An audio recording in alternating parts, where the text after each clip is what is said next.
amp. Me and this amp, we go way, way, way back. They still were rolling around on square wheels, and yeah, Cleopatra was still young.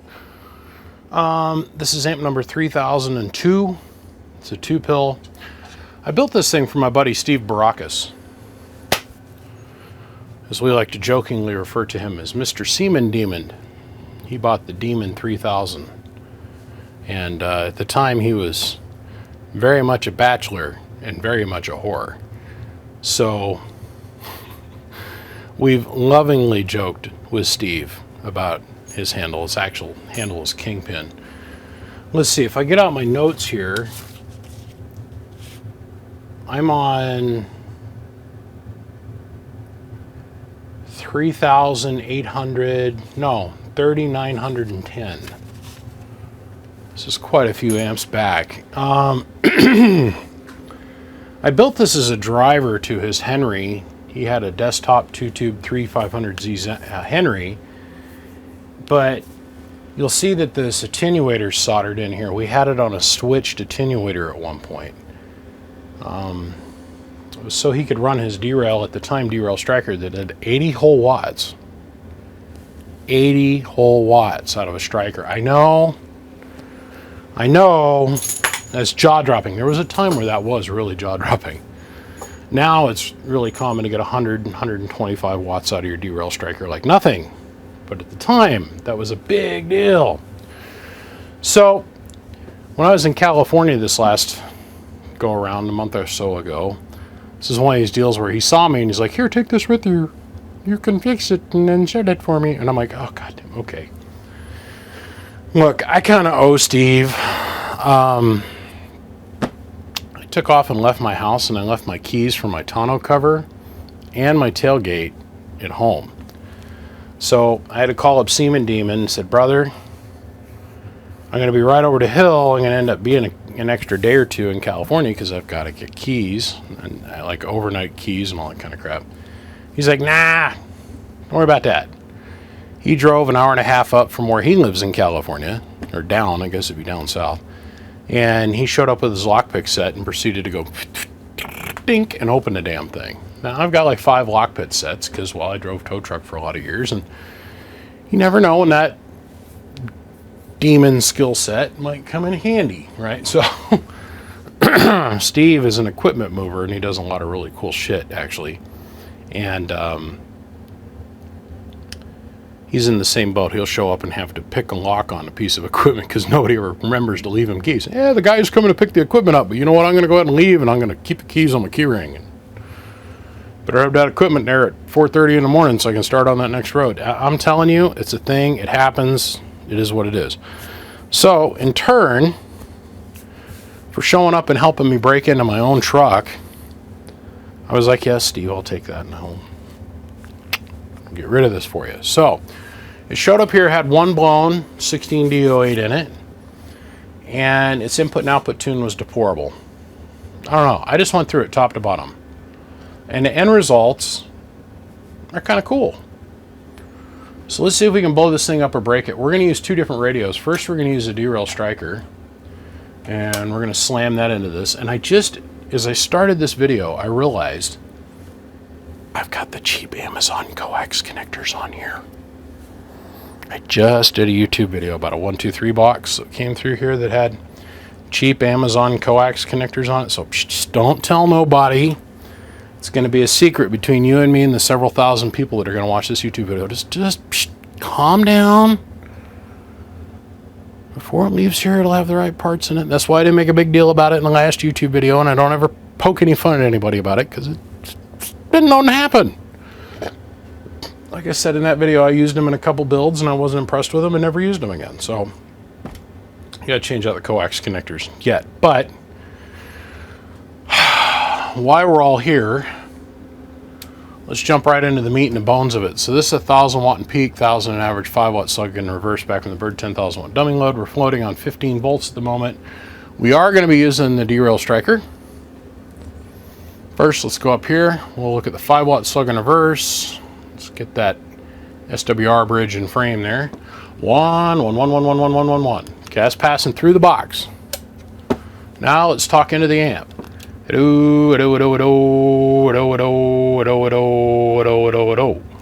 Okay. Low, flat, swerb nerves. All right. Sorry, I've been doing this for so long, and I'm not going to lie, I'm standing out here and I just sprayed some clear on this, so kind of technically, non-technically been huffing a little bit of paint, so it might be a little bit dingy in this video, but I think you guys can handle it. We're all grown-ass adults, right? So, let's just focus up over here. Here's power going in the amp. Hello, 1, 2. Our striker derail 125 watt schlob blob job. Ready? Here we go. It's about 700 watts.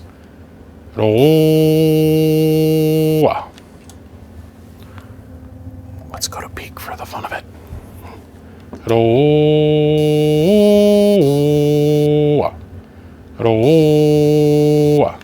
It's about 640 digi showing us. 700 here. Let's go back to average. Now let's break all the rules. What do we mean by break all the rules? We're going to change drive radios. So this thing is fully biased for sideband, by the way. Got a coax connector, didn't even thread off well.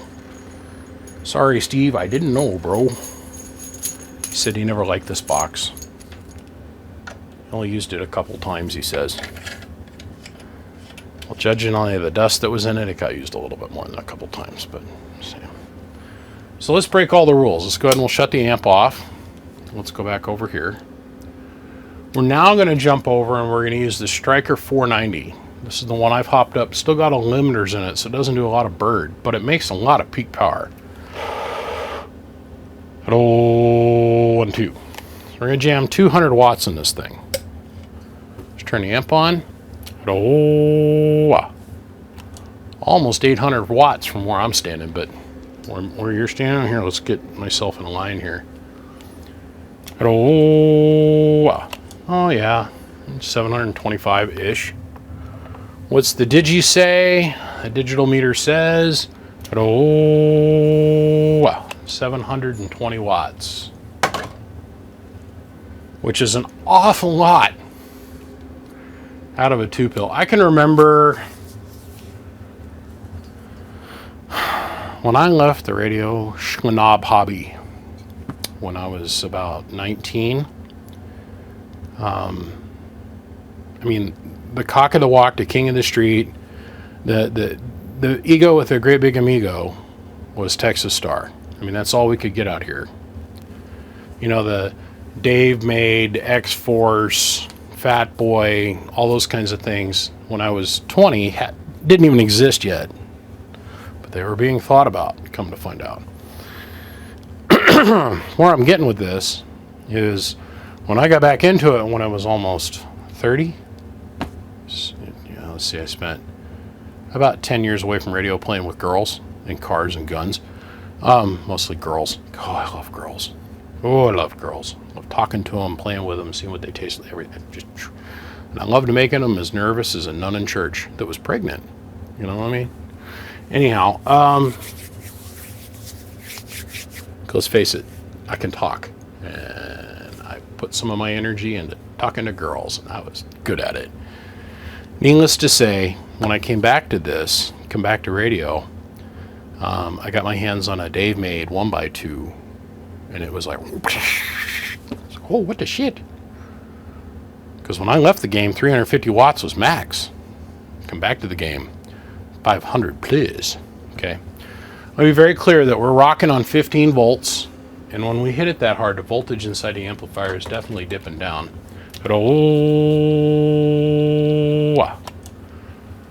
See, about 30 amps for the draw. It's falling to 15 here on the inside. The amp's probably running down to about 14.5, 14.8. Okay. Now, I built this for him to use on sideband. Hence the reason why we've got our bias stone here. We've got the extra 5 amp relay to control the bias.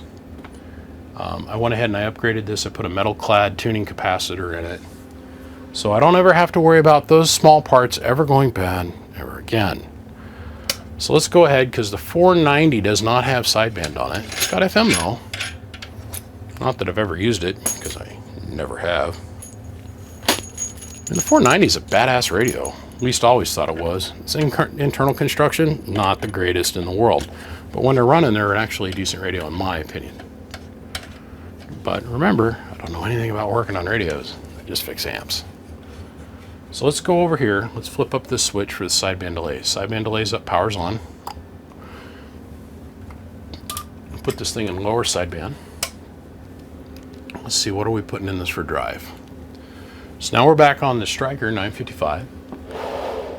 Hello, howdy go. So about 70-80 watts on sideband, which doesn't seem right. Let's turn this knob up here a little bit. Hello, that's better. All right, so let's see if we can launch all the chickens out of this thing. Hello. Oh. Huh. Hello. 1, 2, 1, 2. I wish you guys could see what I'm seeing over here. Is this still making a power? Remember, I just sprayed this down with clear. It made me, I was freaking out there for a second. I just let the 10 ohm smoke out. Oh. See little wisps of smoke coming out of this thing? Yeah. I should probably let the clear dry before I hit this any harder. But the moral of the story is, 1, 2, 3, 4. 600 to 700 watts on sideband out of a 2-pill. A 2-pill. Like I said, I built it for him to use on sideband. Let's turn the drive down a little bit. I'm a little bit more realistic. Do about 50, 60 watts here. Hello, 1, 2, 1, 2, 1, 2, 1, 2. Here. Let's play this game too. Let's turn the drive down until we don't see 600 watts peak.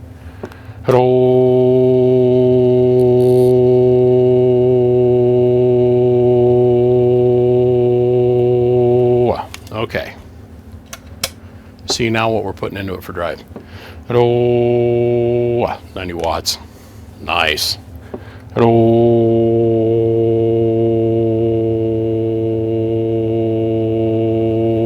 Let's say 60 watts of drive. Let's see what 60 watts of drive gets us. 524 watts. Point is, on sideband, this thing wants to scream. On AM, it wants to jump up and down too. So, now what I've got to do before I can let this go to all of you guys, I need to get rid of the Amazon coax connectors, and then I need to put the lid on it. The lid has seen better days. It's got a couple little scuff marks on it. Must have had some wires or something laying on it.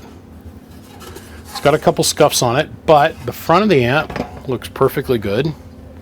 The side, the bottom, all that stuff's in great shape. The ass end's in great shape too. It's just a lid. Oh.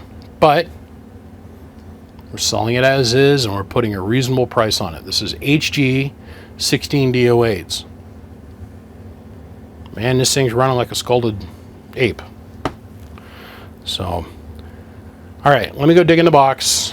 Let me get 2 brand new SO239 connectors, because I can't, mentally, morally, emotionally, I can't let this go out of here. They just got to get changed. So, in the other video where I was talking about this style of connector, which I just completely proved myself wrong on, by the way, I took and I put it in the vise like this, and I got out a screwdriver and I pried on it, and the thing popped right apart. And it came apart the way it was supposed to. This one, on the other hand, is not like those other connectors. This is a solid piece of metal that makes this up. It doesn't matter, this is still white nylon. I don't like that. And on these connectors, that center pin has a tendency to get hot and fall out the back, but man, it sure looks like the same thing, but it is not. I mean, that is one solid piece of metal. So anywho, got 2 brand new coax connectors on there. I would have done it anyhow, because it's not the kind I like to use. Doesn't really matter. It's making good solid numbers, and I feel very comfortable sending it out of here like this. Honestly, I think what we're going to ask for this is like $425, and maybe the ride. I bet the ride's going to be only like 10 or 15 bucks. We'll figure that out, whoever's interested in getting this. But amp number 3002, 2-pill class, Class B, is ready to rock and roll. So if you're interested in this amp, you know the drill. All you got to do is give me a call, shoot me a text. I don't use Facebook Messenger, so don't send it over that way. But seriously, smoke signals, something, road flare, do whatever you got to do to get my attention. I don't care where this thing goes, but it can't stay here. It's kind of like when they turn the lights on when the strip club's closed. Thank you all for coming. We don't care where you go, you just can't stay here. Gentlemen, on that note, I said I'll see you. I say thank you. Shout out to my Patreon supporters, all of my friends on this wall, all of these companies that I'm lucky enough to get to work with. Except for these guys, they don't exist anymore, and the only reason their sticker's up there is because, well, they sold me bad parts at one point. Anyhow, on that note, gentlemen, I appreciate you guys. On to the next one. I'll see you. Click, click.